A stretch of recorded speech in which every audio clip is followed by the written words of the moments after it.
This past month, Brian and I have enjoyed collegial scholarly interchange, but moreover, I believe we have nurtured a newfound friendship. For instance, during these challenging times, we have discussed in peace national politics, as well as important ecclesial developments. Also, we have treasured time together praying at the Catholic liturgy. Yet, to tell you the truth, what I will never forget is Brian's kind-hearted invitation to his Chapman residence for homemade meals. Brian makes a mean pasta alla matriciana. All this affirms what I've learned from our Chapman University students in his current interterm class, God, Gaze, and Grace, the LGBTQIA religious stories. Students say that Dr. Flanagan is a dynamic, brilliant, and committed man, and also an exceptional pedagogue. In 2007, Dr. Flanagan completed his doctorate at Boston College in the Department of Theology and Systematic Theology, specifically with his dissertation title of Communion, Diversity, and Salvation, the contribution of Jean-Marie Tillard, OP, to systematic ecclesiology. Presently, he is a senior fellow at the New Ways Ministry, a Catholic outreach organization that educates as well as advocates for equity, inclusion, and justice for the LGBTQ persons.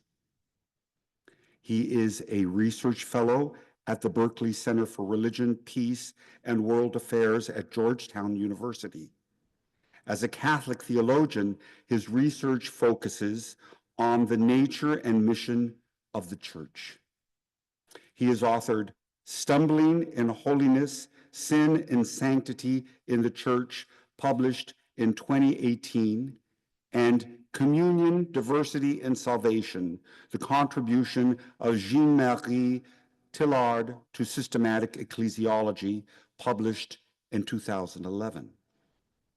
His forthcoming book is titled Synodality in the Life of the Church. He is an outstanding and sought-after professor for his LGBTQIA scholarship. In addition, he will be launching a podcast this fall with a friend titled Popes and Pints on the history of theology and the papacy. We can't wait to find out what this is about. This evening, we are thrilled to listen to Dr. Flanagan's presentation titled LGBTQ Spiritual Narratives as Unrequited Love Letters, which he describes this way. Queer people have always been part of religious communities and often deeply profound spiritual thinkers. Their lives are living love letters to the divine, and their communities that are sometimes received and cherished and sometimes left unanswered or worse. Dr. Flanagan argues for the using queer spiritual narratives as a crucial source for theological reflection. Brian, these past weeks, it has been my pleasure to host you at Chapman University. Thank you for your scholarly and personal contributions you have already made to our community. I appreciate your friendship. Now, please join me in welcoming Dr. Flanagan for this evening's presentation.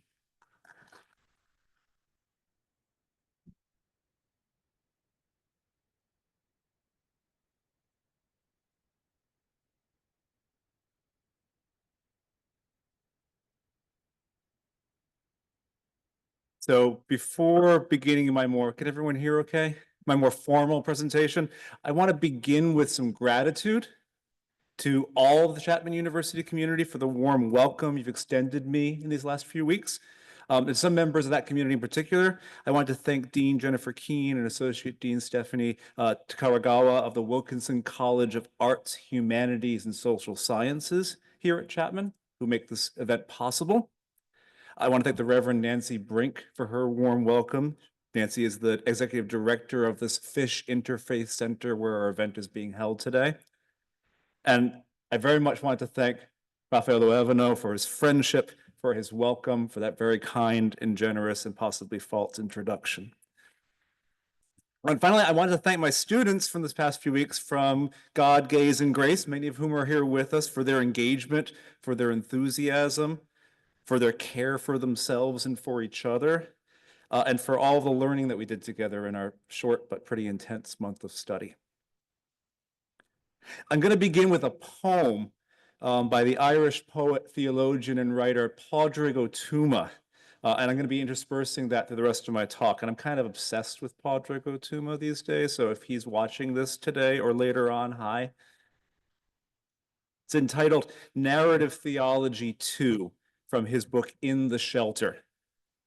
I used to need to know the end of every story. But these days, I only need the start to get me going. God is the crack where the story begins. We are the crack where the story gets interesting. We are the choice of where to begin. The person going out, the stranger coming in. Where to begin then? Why and how do we listen in theology to particular stories? Stories of faithfulness and faithlessness, stories of love, of questions, of beliefs, of sins. That's part of my question this afternoon. And to be a little more specific, why and how do we who study the church, who pursue what's called ecclesiology, the theology of the church, need to listen particularly to these stories, to let our ecclesiologies embrace the diverse ranges of the experiences of the members of Christ's body? Why and how we doing ecclesiology need to listen preferentially to the voices of those on the fruitful margins of that community, to LGBTQIA plus voices, as well as to so many other marginal, that is marginalized, pushed to the margins, voices within our church. I use the word church there and the acronym LGBTQIA plus there. So both of those require a little bit of unpacking and throat clearing. When I say church, I'm starting inevitably from my own location as a Roman Catholic theologian whose explicit commitments and implicit biases are part of how I think about the church. But my hope and my intention is to be inclusive of all those who would think of their communities as part of the one, if not yet fully one, body of Christ, and to leave space so that all of our religious communities and other communities of goodwill can find echoes, resonances, starting points for a continuing conversation. But I want to be upfront about my limitations in that regard. Secondly, when I speak about church, I don't primarily mean a them. That is, I don't probably mean only the leadership or the hierarchy of a church, but rather the wider group of which they are a part and whom they serve. As I say to my students in my ecclesiology courses, the church's preferred pronouns are not they, them, they're we, us. The acronym LGBTQIA+ stands for, roughly, lesbian, gay, bisexual, transgender, queer, intersex, asexual, and more. That's the plus. As a gay man, I fit under that umbrella, but I couldn't possibly expect to speak on behalf of all the members of the motley, joyful, human, and all too human community to which that acronym points. I'll be returning to that more shortly. In other words, if you've met one LGBTQIA+ person, you've met just one LGBTQIA+ person. And even that might be different by the end of this lecture. So to return to our work this afternoon, what can theology gain by listening to particular individual spiritual narratives? Roughly, I'm going to spend the first half of this talk exploring that importance for theology and ecclesiology generally. And then the second half focusing on the love letters to God and to the church that queer Catholics and others are in their concrete lives. It's providentially appropriate today that today on the Catholic calendar is the feast of Thomas Aquinas, patron saint of theologians. Beyond his example to us as a thinker, as a person of faith, he's also not a bad example of the inevitable tension in scholarship and in theology between the universal and the particular. Theologies that are at 35,000 feet and lay out the overall scope of a problem, and theologies that stay closer to the ground level in this messy, ambiguous reality of our lives. Thomas is perhaps most famous for one of those 35,000 feet projects, his Summa Theologiae, his nearly 2 million word introduction to theology. Lots of books. And yet Thomas thought of himself primarily as a master of the sacred page, who composed numerous scriptural commentaries that stayed very close to the ground, very close to the details of the biblical story. It's 2,500 years later, we're still wrestling with whom to listen to more, Plato or Aristotle, up or here. But from a purely practical, secular standpoint, it makes sense that if you want to understand humans, and particularly if you want to understand this strange community of humans we call the church, we'd want to look not just at definitions, but also at stories. We may be political animals, we may be wise animals, we're also perhaps even more storytelling animals. This is what we do as humans. You can find a lot of research, and frankly, a lot of rather frustrating pseudoscience about the role that stories may have played in our evolution as a species. But poets and authors tend to cut right to the chase. The author Diana Gabaldon writes that stories are how we make ourselves whole. Telling stories, and especially in my opinion, the stories of who we are as individuals, the kinds of memoirs and essays that we've been reading together in my course this semester, telling stories is how we begin to make sense of ourselves, of our world, of our church, of our God. And these stories are not shared only with each other, but with all of creation. NASA astronomer Dr. Michelle Thaler writes, "I like to think that the universe is a story that exists from start to finish, all at once. The page has fallen open to this moment you're experiencing now, but all the other pages still exist. The whole story is contained in every point, even the tiny point of space and time in which you are reading this. We are all in this story together for all of space and time. Let's try to make it a good one."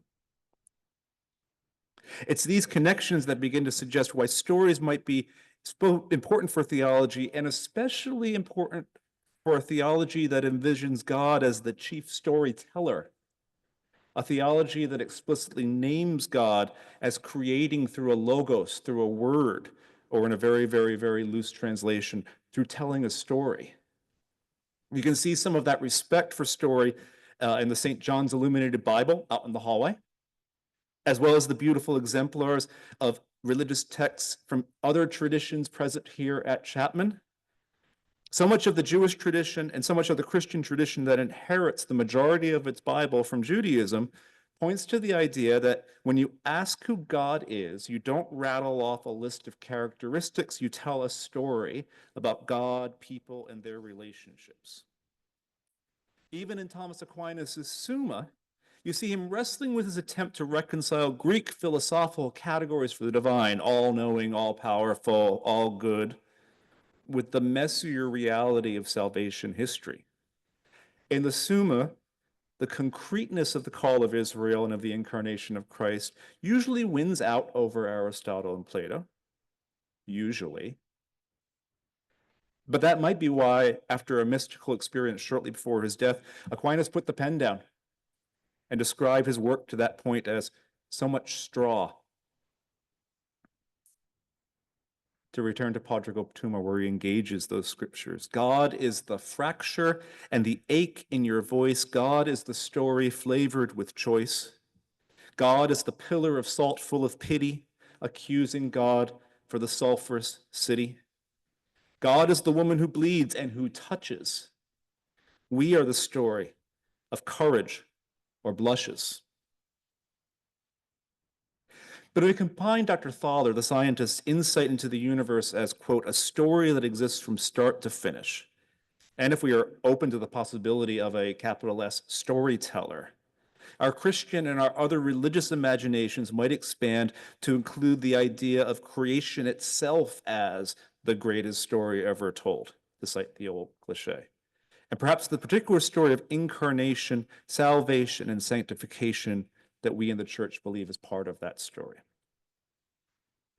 One of my favorite lines from a Eucharistic prayer is from Eucharistic Prayer B from the Episcopal Church's Book of Common Prayer, and it concludes its thanksgiving to the Father with this petition: "In the fullness of time, put all things in subjection to your Christ, and bring us to that heavenly country where, with all your saints, we may enter the everlasting heritage of your sons and daughters. Through Jesus Christ our Lord, the firstborn of all creation, the head of the church, and the author of our salvation." The author of our salvation. I love that title. And not just because it points to the respect for text and for words and for story that we find at the heart of the Anglican tradition. I love the idea of salvation as a narrative, of not just salvation history, but a salvation story.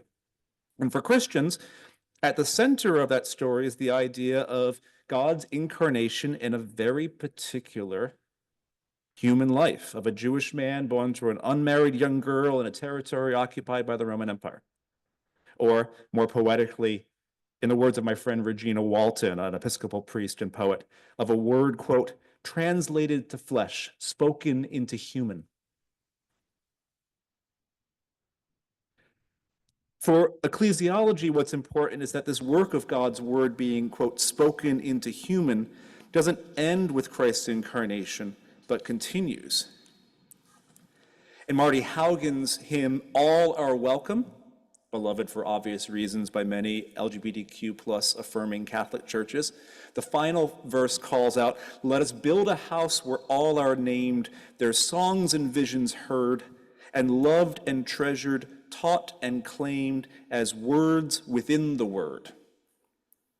As much as ecclesiology, the study of the church, has to include that 35,000-foot study of the marks of the church, of its nature and its mission, and the structures and systems that enable or sometimes hinder that mission, it also needs to be the study of these words within the word, the particular individual lives and particular histories of local churches, local congregations, and parishes and communities that constitute the reality of that translation of the word into different times and places.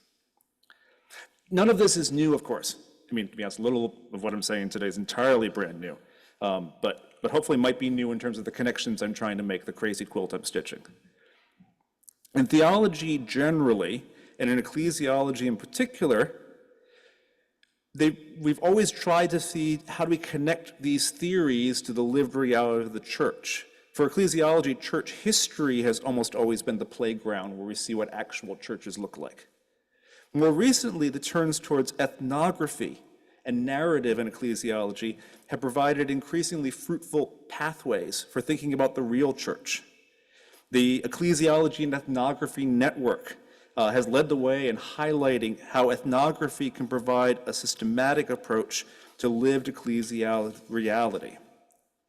An example of this, an outstanding example of this in Catholic ecclesiology is Susan Reynolds' recent book, People Get Ready, Ritual, Solidarity, and Lived Ecclesiology in Catholic Roxbury, where she roots a theology of solidarity in the actual concrete life of a racially, ethnically, economically diverse parish in Boston, Massachusetts. 30 years ago this year, Joseph Kamonchik published Foundations in Ecclesiology, which I still think is the most important book in my field for method, in which he argued that ecclesiologists need to be trained not only in the study of history, but in the social sciences. We are happily beginning to see the fruits of that call by him and many others. A crucial text for my own formation has been Natalia Imperatori-Lee's Cuenta Me, Narrative in the Ecclesial Present. Imperatori-Lee points towards personal narratives, literary narratives, demographic narratives as key sources for our ecclesiologies, especially when those narratives complicate the smooth contours of our church histories where everything has always been just perfect. She writes, to quote extensively, "The study of the church should tell the story of the church. Because the church's story spans ages and continents, theologians make choices. Too often, ecclesiologists focus on grand, unifying meta-narratives of the one holy Catholic and Apostolic Church, leaving the details of how that church functions in the lives of the people of God as an afterthought. In the wake of the Second Vatican Council, and in particular, the reminder in Gaudium et Spes that the church participates in the joys, hopes, griefs, and anxieties of the whole world, especially the poor, ecclesiology should make a turn to experience as portrayed in narrative in order to systematize the story of God's people." Imperatorial's proposal begins with what she names la increíble y triste historia, the incredible and sad history/story. Spanish can do that in a way that English can't do that. The incredible and sad history of the church. As a Latina feminist theologian, who I'm happy to call a friend, she points to the particular ability of narratives to highlight dangerous memories of historically marginalized, silenced, or ignored ecclesial experiences. Quote, "Narrative can make space for the marginalized, including marginalized epistemologies, oral traditions, overlooked communities. Furthermore, narrative allows what is most human about us, our failings, ambiguities, and contradictions, to come through and be part of the church's story. Narratives from a mix of cultures and generational groups in the church compose a mosaic or tapestry of the reality of the church. This is a far more fitting image given the church's relationship function between God and the world." With that guidance of how stories might function in the study of the church and an awareness of the particular potential relevance of narratives for including historically marginalized or silenced voices, I want to turn now in the second half of this talk to look at LGBTQIA plus Catholic stories, observing not only that we can learn something from the church, about the church from them, but asking why we can, and in fact why we must listen more carefully to these stories and recenter them, and recenter the stories of many others in our theologies of the church. But first, some more Padraig. God is the story of whatever works. God is the twist at the end and the quirks. We're at the start and we're at the center. We are the characters, narrators, inventors. There are a number of arguments that you can make as to why we should listen to queer Catholic religious stories. A first might be an aesthetic argument. They're more fun. They're more interesting. Or they're more gay and more queer, to use the original senses of those terms. I'm being a little facetious. As I told the students to laugh at that point. I'm being a little facetious, but as I hope some of my students might be able to testify, stories of the complexity of queer religious lives and the negotiation of identities across the boundaries of religious institutions and queer communities make for some pretty interesting reading and viewing. Like the twist at the end of a good book or a good movie, there's a combination of the regular and the unexpected, depending on what you believe is regular. A Muslim hijabi lesbian struggling with not being the good Muslim to her queer friends or being the acceptable queer to her Muslim friends. A transgender Buddhist contemplating their own embodiment. A gay Presbyterian seeking ordination in their church. These are some of the stories we've read and listened to together. All these provide a window into thinking about identities, sexual and religious, in new ways. The author Flannery O'Connor supposedly justified the weirdness, the queerness in a way, of her characters by saying, when you can assume that your audience holds the same beliefs you do, you can relax a little and use more normal means of talking to it. When you have to assume that it does not, then you have to make your vision apparent by shock. To the hard of hearing you shout, for the almost blind you draw large and startling figures. The large and startling figures of queer religious lives often are able to say something new and important, or say something even old and important for the hard of hearing or the almost blind of our communities. This is an image, by the way, by Father William Hart McNichols, a Catholic priest and iconographer and artist. If you don't know his work, he's amazing. He's just an amazing human to begin with. Look him up. He was also doing his art on the front lines of the beginnings, the high point of the early HIV/AIDS crisis in New York City in the 1980s. There's a practical argument for doing this work as well. As Imperator Lee writes, the study of the church should tell the story of the church.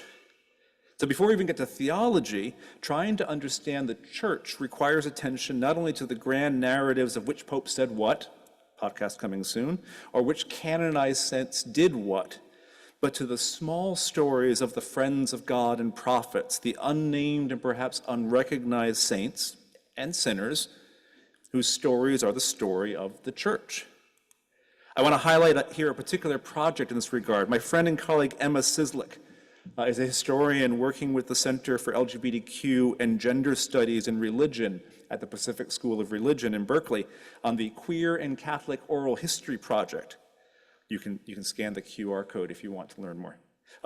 This project is recording the stories of ordinary LGBTQIA+ Catholics for scholars now, or depending on the preferences of those being interviewed, for historians in later generations to understand what queer Catholic lives were like at the end of the 20th century and the beginning of the 21st century.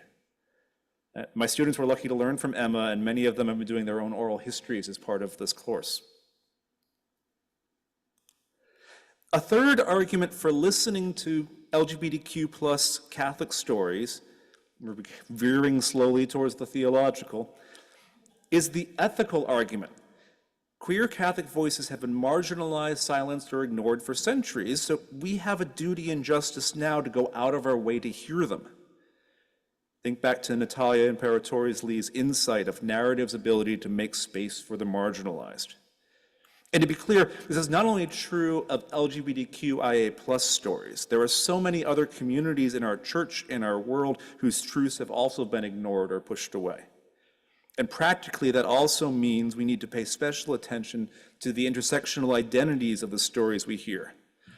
Doing the research for this course and this lecture, it's easy to find a lot of cisgender white gay men who have written about their experiences as cisgender white gay men. But obviously, while I think their stories and my story are important, that's not necessarily a representative sample of the entire community. Listening to a diversity of stories makes a difference. When I met the Pope last October, there's no unpretentious way of saying that, so I just figured to throw that right out. When I met the Pope last October, I was privileged to be part of a delegation of staff and friends of New Ways Ministry, which is the oldest nonprofit organization working for LGBTQ+ education and justice within the Catholic Church. And we were there to prioritize the stories of transgender and intersex Catholics and their allies. With us were Nicole Santamaria, an intersex woman from El Salvador, now living in the United States due to death threats back in El Salvador. Michael Sennett, a transgender Catholic man and theology student up in Boston. Deacon Ray Dever, who passed on to his reward just 2.5 weeks ago. He and his wife Lori have a transgender daughter, and he's been a real advocate. He was a real great for the work that he was doing in our church. And Dr. Cynthia Herrick, an endocrinologist who works primarily with trans patients. The Pope spent 90 minutes with us, an hour more than he spent with Vladimir Zelensky the day before, but who's counting? And he mostly listened. He listened to these stories that involved quite a bit of pain and trauma, but also stories that involve joy, the finding of homes, the opening of doors, especially under Pope Francis's leadership. That listening was not just healing for the folks in the room, but also, I hope, healing for the Pope, who, despite his generally good intentions, sometimes allows his pretty binary categories of gender to get the better of him. At the very least, from this diversity of stories, he understood that a starting point for understanding their experience is listening rather than speaking. And we can hope that his example will continue to be a model for other religious leaders in the Catholic Church and beyond. All of these arguments, the aesthetic, the practical of trying to understand history, the ethical, they're all important, and it can be shared with anyone with an interest in humanity or the humanities who wants to understand what this community is. But the most important argument that I can make is, probably not surprisingly, a theological argument. And I want to turn now to the final part of my paper, why Catholic theologians ought to listen to queer Catholics, and some of what we begin to learn about God, the Church, and ourselves by doing so. God is the bit that we can't explain. Maybe the healing, maybe the pain. We are the bit that God can't explain. Maybe the harmony, maybe the strain. Once again, I'm not the first person to head off in this theological direction. I want to highlight the groundbreaking and underappreciated work, Acts of Faith, Acts of Love, Gay Catholic Autobiographies as Sacred Text, published by Dugan McGinley back in 2004. Dugan's book focuses on autobiographies by Catholic gay men, mostly in the United States, including some of the classics of the genre, like John McNeill's Both Feet Firmly Planted in Midair and Brian McNaught's On Being Gay, but also anthologies and other texts from the 1970s and 80s. One reason to highly recommend McGinley's text is that he does such a wonderful job of lifting up the voices of these stories within his text to help their harmonies and their strains ring out. One of his conclusions is similar to my starting point. I want to cite it in full. As I have been saying throughout this book, the Church needs to listen to the experience and wisdom of its gay members. We need to move gay life texts to the center of the Church's conversation about human sexuality. Gay Catholic autobiographies need to be primary sources in the tradition, sacred texts in their own right, revealing divine intention in the lives of people who have been marginalized for their sexual identity. He continues, these gay Catholic autobiographers are indeed servants of truth. In writing their life narratives, they engage us in a sacramental encounter with the reality of their identities. Their texts provide a tangible form through which we can make contact with their lives. His work is a crucial work of analysis, and the why of his project, at least in the early 2000s, had a very specific goal, the work of reconciliation between gay Catholics and the Church. I share that goal, and I remain convinced there remains to be a lot more done for that goal. But I want to build upon this to suggest an additional rationale for theologians in general, for ecclesiologists in particular, to engage with queer Catholic narratives.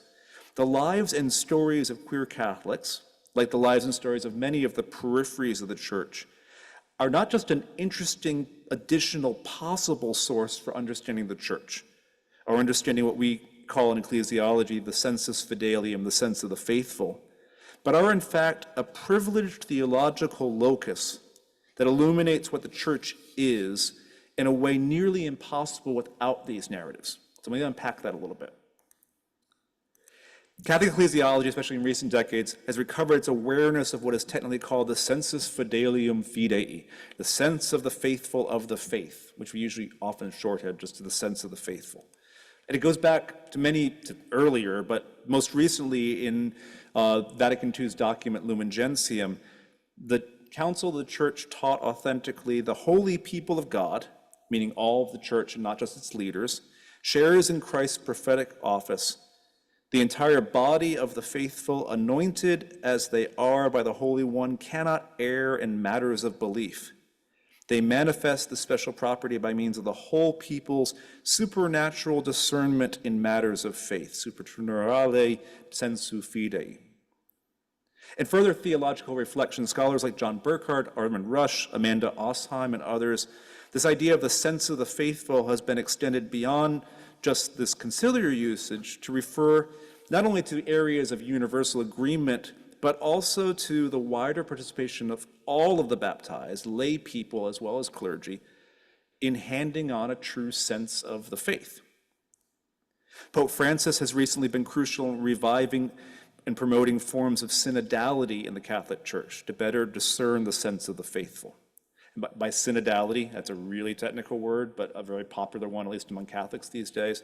Synodality, I mean structures and styles of consultation, dialogue, and co-responsibility for lay people in the Catholic Church. We recently had a 4-year consultation on the nature of synodality throughout the entire Roman Catholic world. the biggest consultation exercise in human history, arguably, says at least one journalist. But as scholars like Jerome Baggett have pointed out, it's one thing to talk about the sensus fidelium. It's a lot harder to find out what it is. You can't just do a vote. You can't just do a survey. You can't even do only the kind of in-depth sociological research that Baggett did in his book, Sense of the Faithful. Some aspects of synodal discernment provide other pathways for coming to awareness of or the creation of consensus in the face of new challenges for the church. At the same time, though, the inability of the recent synod on synodality to come to anything approaching a consensus on LGBTQ issues highlights the limits of consensus-based discernment. How are we to listen to the sense of the faithful, or rather the senses of different groups of the faithful in a divided church? And which of those faithful should we listen to and why? Synodality and Pope Francis's parallel prescriptions for interreligious dialogue are expressed in his encyclical Fratelli Tutti, particularly when he insists that we have to listen to all. He writes in that document, "No one is useless and no one is expendable." This also means finding ways to include those on the peripheries of life, for they have another way of looking at things. They see aspects of reality that are invisible to the centers of power where weighty decisions are made. What is true for dialogue within the church also should be true for our theological discussions about the church. I want to argue for an epistemological preferential option for the marginalized, not only in the church, but within our ecclesiologies, with the conviction that those on the peripheries of our ecclesial life, in modeling church to these centers of power where weighty decisions are made, have a privileged vantage point for better understanding what the church is and why it's important. That's not limited to queer voices, of course, but for the moment, attention to the particular sensus fidelium found in queer Catholic stories opens up understanding not only of their experiences and their faith, but understanding of what the church is as a community called to be. A canonic ecclesiology, an ecclesiology of a church that empties itself of its pretensions to status and to power, will learn more about a differently empowered church by paying attention to the ecclesially powerless, paying attention to the faithful at the margins, who are always already enacting apostolic forms of communion, forms of mission, forms of sacramentality, that better mirror the apostolic church living on the margins of Greco-Roman society. Early in his pontificate, Pope Francis told pastors and bishops that rather than being distant from the realities of their people, they need to be, quote, shepherds with the smell of the sheep. In his recent discussion of theology and theologians, Pope Francis wrote, "Do not settle for a desktop theology. Good theologians, like good shepherds, have the smell of the people and of the street, and by their reflection pour oil and wine onto the wounds of mankind." It's only by being theologians with and among the sheep, especially the words within the word often thought as the church's black sheep or rainbow sheep, that we begin to really understand the mystery of this community we call church. God is the plot, and we are the writers, the story of winners, the story of fighters, the story of love and the story of rupture, the story of stories, the story without structure. And what finally, if we turn to these stories, do we learn about the church? Well, that could be a topic for a whole second lecture, or a reason for you to invite me back to Chapman. My students can probably tell you something about what they've learned from reading the stories of LGBTQIA+ religious folks from all sorts of traditions. You see many of the classic virtues in these stories. Again, Happy Feast of St. Thomas Aquinas. You see many of the virtues named by St. Paul in his letter to the Galatians, the virtues traditionally named the fruits of the Holy Spirit: joy, peace, long-suffering, kindness, generosity, faithfulness, and above all, love. Love for God, love for each other, love for a church that often doesn't respond to their love or responds to that love in ways that are violent or damaging or harmful. That leads to the image at the title of this lecture of requited and unrequited love, and of answered and unanswered love letters. Requited is a strange word. How often do you use that? It can mean something positive, like being rewarded or reciprocated. It can also mean something negative, like being avenged or retaliated for. And Lord knows that queer Catholics have experienced something of both in response to their lives. But our lives as words within the Word might be imagined as living love letters, to God, of course, but also to the church, that is, to the community and the family in which we live our faith in our moments of joy, in our moments of pain, in our moments of challenge. One grace of recent years is that thanks to Pope Francis, for the first time, the Central Post Office is at least reading our letters, rather than marking them return to sender or sending a postal inspector out. That's why these particular stories and individuals are sacred, are precious. One can hope that especially as we continue to grow in our shared experience as church, later Catholics and later theologians will continue to gently, carefully open up the stories of queer Catholic lives in this turning point in our church's history with a bit of affection, maybe a bit of sadness at some of the difficulties we faced, hopefully with a bit of gratitude for the more faithful church that we helped bring into being. So another image that's been sticking in my head as I've been preparing this talk. If you come back east with me, I'll take you up to some of my favorite places on the cliff sides, the coastline of Maine. True Stories from Painful Beaches is the title of a great book about Maine. If you go to Bar Harbor, you can see Bar Harbor. If you go up to Bar Harbor, you can see these stubborn little trees growing in cracks, clinging to life on the edge of the world. Or here in California, I looked some of this up, if you go up to San Luis Obispo County or up to the coast in Sonoma or Mendocino, you can find what are called by biologists elfin forests, which is just a great name, where the wind and the conditions and the sea spray limit the size of these trees. In both cases, these stubborn little plants grow more slowly, with denser wood to adjust to the conditions and to resist the wind. And yet they're insistent on growing and thriving in the face of this poor soil, the sea salt, the windy conditions on the edge of the world. So that might be a final image to leave with you of what characterizes the story of LGBTQIA plus Catholics and lots of LGBTQIA religious folks in general. Hardy in their outlook, strong in their faith, even in the face of the wind, and even if carrying the trauma of their locations deep in their roots, deep in their branches, still bearing fruit, still bearing these fruits of the Holy Spirit. I used to need to know the end of every story, but these days I only need the start to get me going. God is the crack where the story begins. We are the crack where the story gets interesting. Thank you.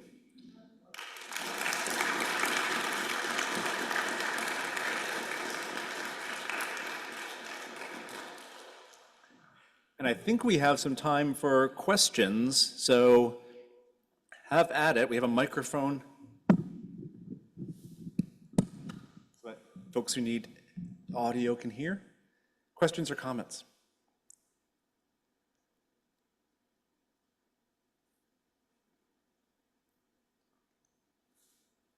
I can remember one moment in seminary when we were reading some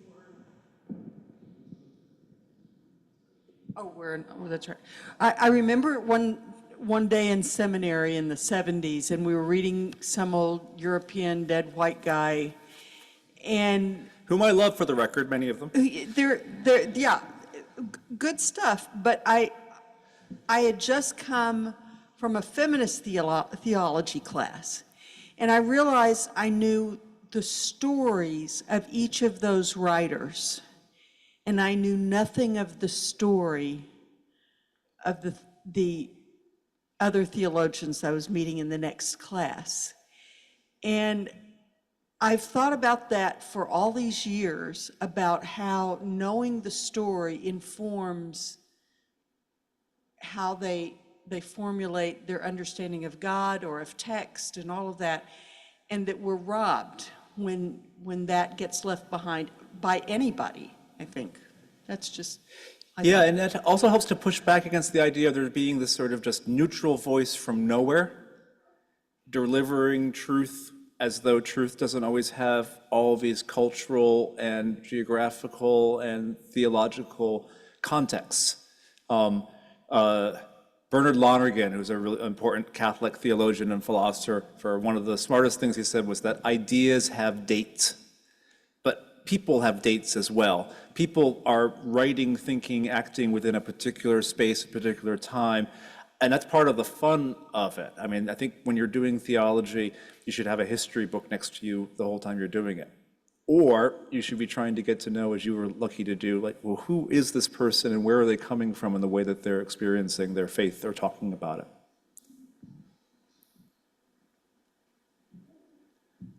I have a more personal question about how you reconciled with your sexuality and your faith at the same time. Was it ever a struggle? Did you ever leave religion and then come back to it due to certain people's opinions about being queer and religious? It's a great question, and I gotta say my experience is, as everyone says, unique, but mine's anomalous in that from a very early point in my own coming out process, that my closest allies were my religion teachers in my Catholic high school. So I'm the product of 27 consecutive years of Catholic education, kindergarten through doctorate. And then I went and worked at a Catholic university for the next 15 years. So I'm deeply rooted in this community. My struggles for me, I know so many queer Catholics who had worse experiences, for whom their experience of the church got between them and God. And so we always have to tread lightly with, if that's where people are, especially if that's what prevents them from being present to God, that's not a place they should be. For me, I was given the resources to sort of be formed within that community. My struggle was not with God or whether I was going to hell. My struggle was more with, how am I going to manage this and how am I going to manage these people? So when I've been less comfortable, when I've been more closeted, when I've been more afraid, it's usually not out of fear of God, but fear of some of the people of God.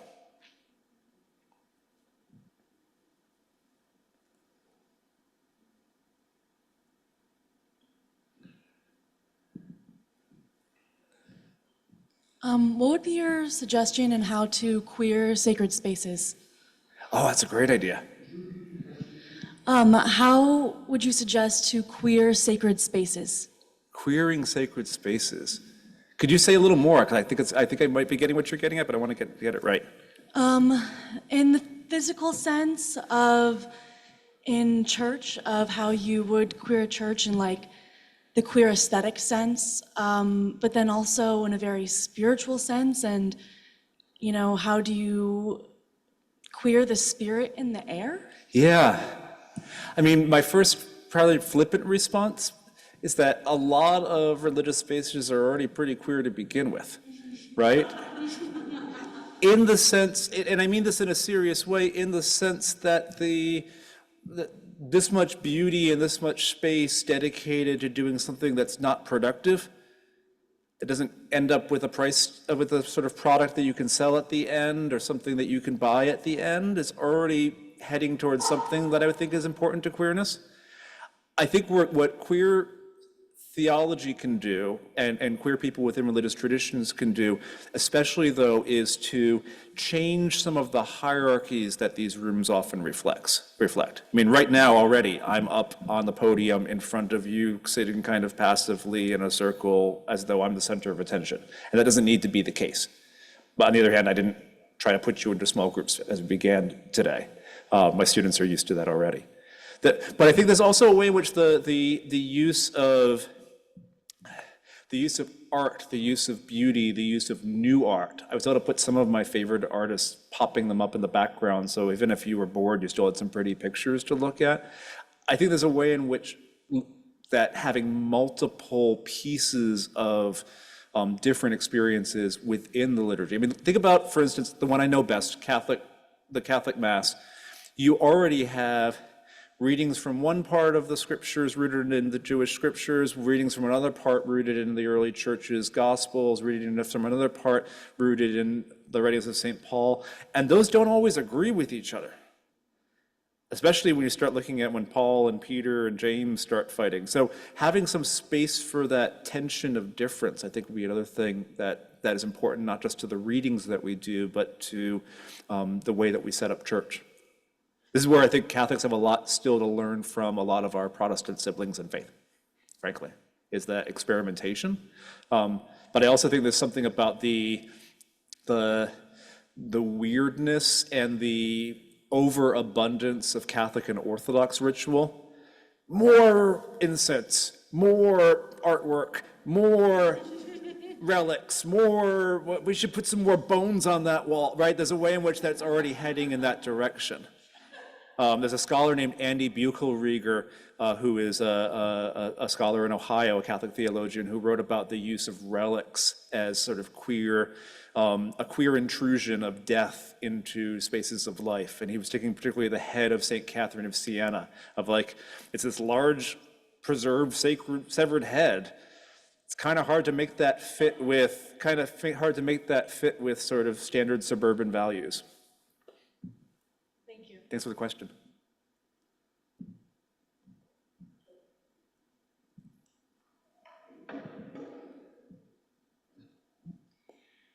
Thank you so much for sharing. In my work with queer teachers in Catholic schools, I like that you shared the first thing that I noted in my research was that there wasn't a time in which those teachers did not say, we are the church. It wasn't the church them, but we are the church. So I very much appreciated the naming of that.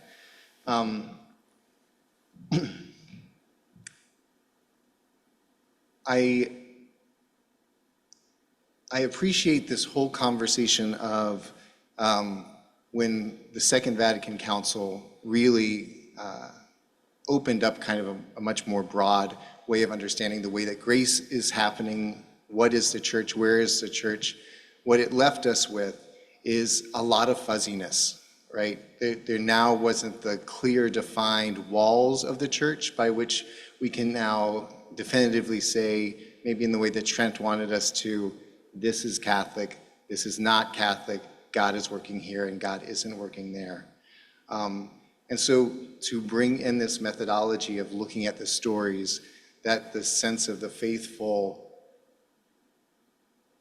one of the senses of the faithful is the sense that these people sense themselves to be the church, that they have named themselves as the church and therefore can speak to something of the church because the Spirit has worked and is working with them in this way. I don't have a specific question.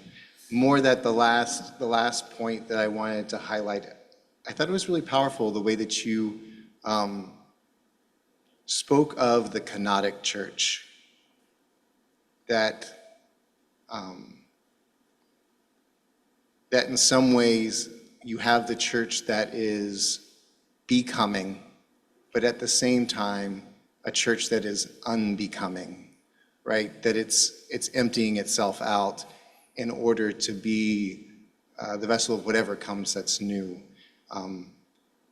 And I guess if I have any question, it's more about that ecclesiology of kenosis. Like, what have you kind of come to understand about the church as an outpouring? Yeah, we do just a little bit of Theology 101, or not even 101, like this is advanced stuff, thanks Kevin, right? About kenosis, this idea of emptying. So St. Paul in one of his letters, right, uses a Christian hymn that says that Christ, rather than holding on or clinging to glory, emptied himself, taking on the form of a servant and becoming obedient. And so that word in Greek is for emptying oneself is kenosis. So I'm taking the adjective kenotic from that. What does a church look like that empties itself of the pretensions to power, to being the only authority in the room, to being the person who speaks to rather than listens to? And I think that's part of the project of synodality that Pope Francis is pushing. But I think it goes deeper than that, because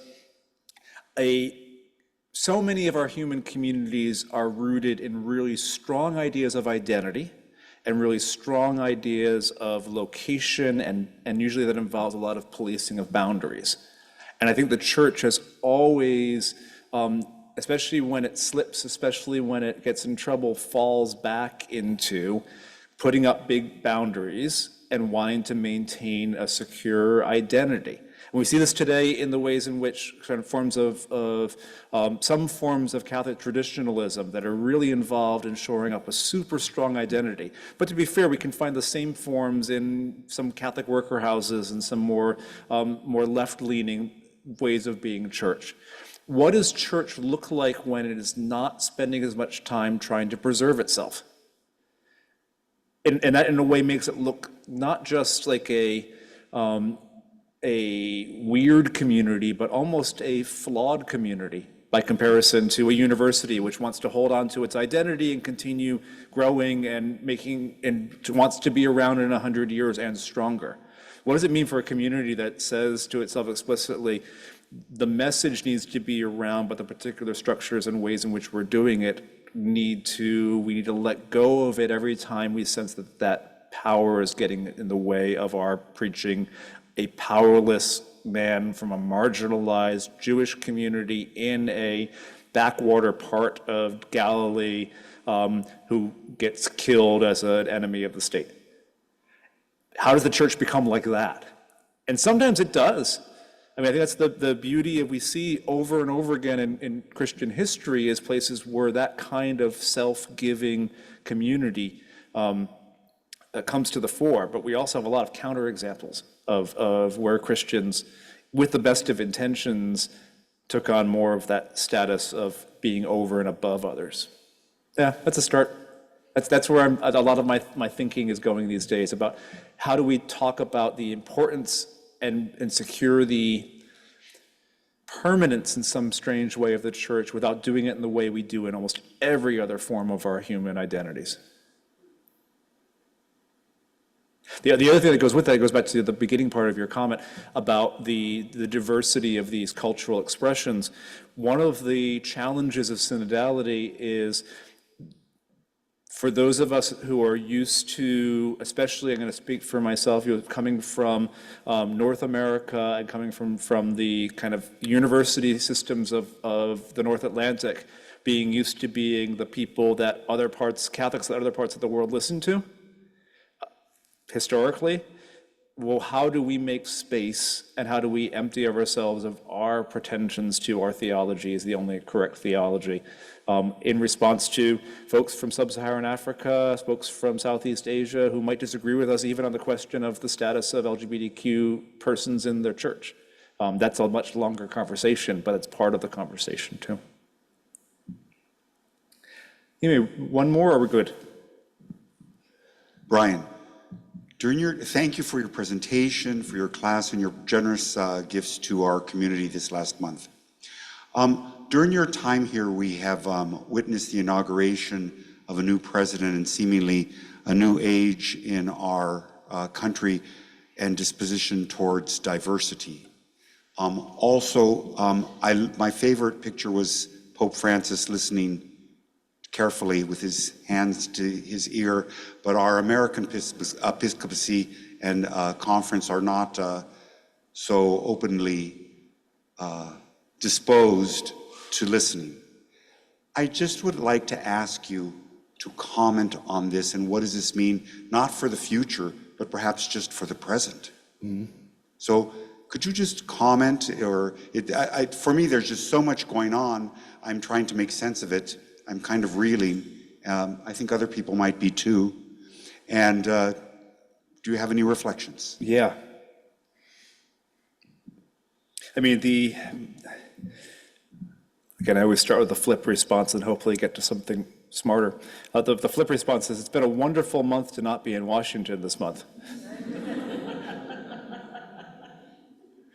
The longer response is I want to nudge back just a little bit about that broad of a brush on the U.S. bishops, only because we've seen in the last week, especially in response to the ICE raids, especially in the response to the militarization of the border, we've seen some, not all, and not necessarily as full-throatedly as I might want, but we've seen some finally push back to say these men, women, children, whether they are documented or not, whether they got here legally or illegally, however, that they are human beings.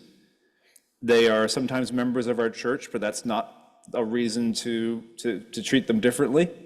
That they are called to be part of the way we think of every human being as our sisters and brothers and siblings. We're seeing some of that.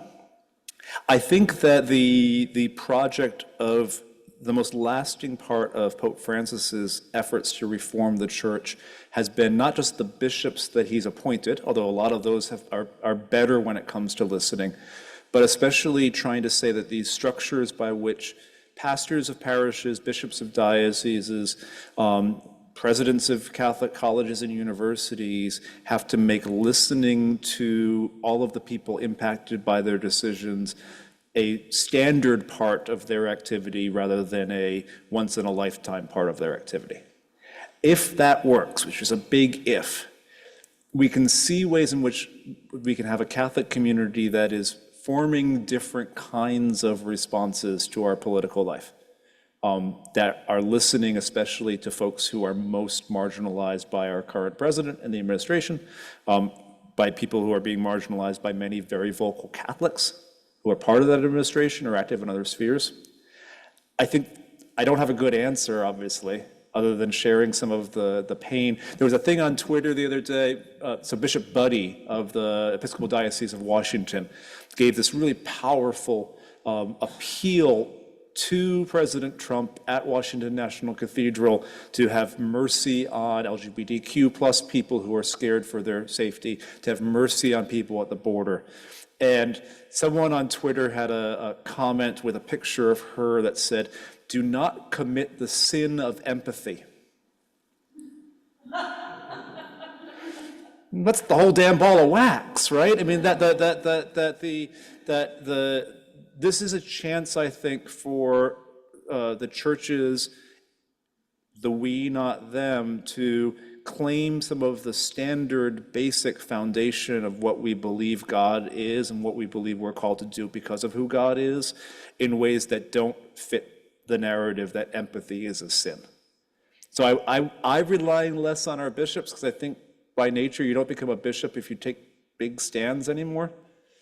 But I'm relying on all the other voices that I see within our churches that are saying this is not just a political disagreement. This is wrong and this is evil, and we need to use our voices and use our feet where necessary to protect the most vulnerable around us. Which is why I'm going back to DC in a few days.